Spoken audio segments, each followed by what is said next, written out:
Không tàu Khánh ơi.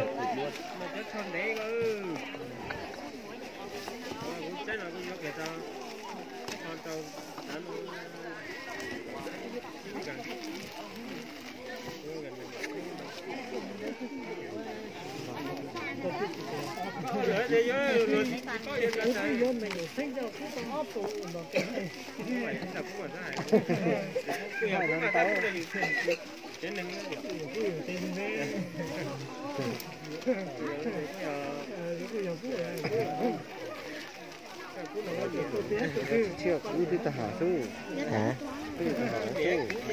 Xịt bao anh.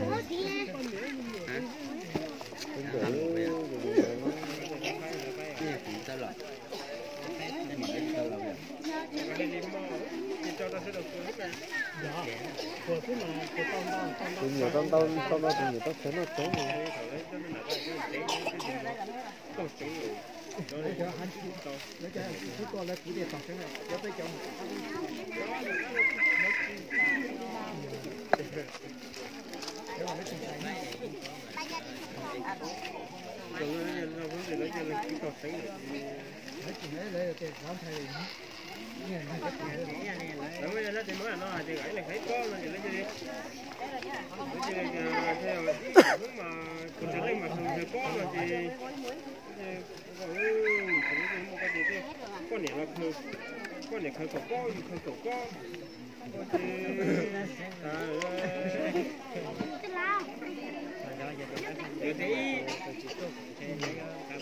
Là thấy có rồi thì có thể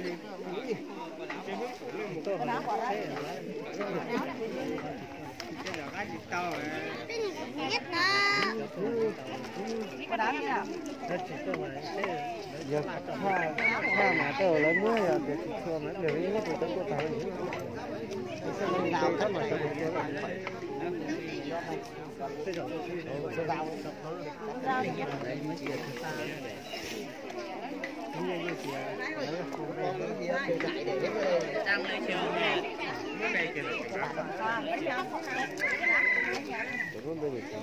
Lấy mèo á các bạn. Quả luôn túi à?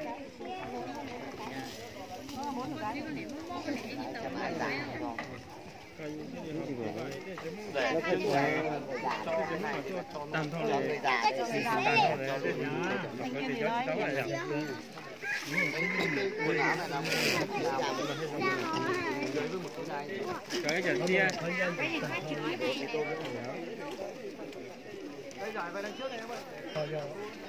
rồi bữa nhiệt về mùa hè mình lấy lòng á cả một núi lôi này chúng ta thấy có lá chói lòng á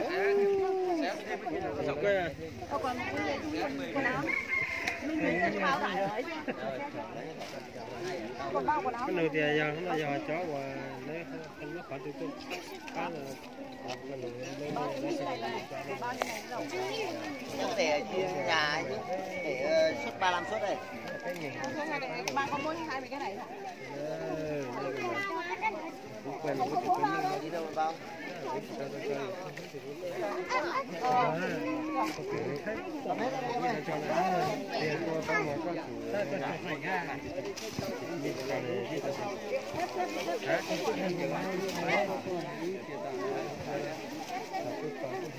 May mà thế thì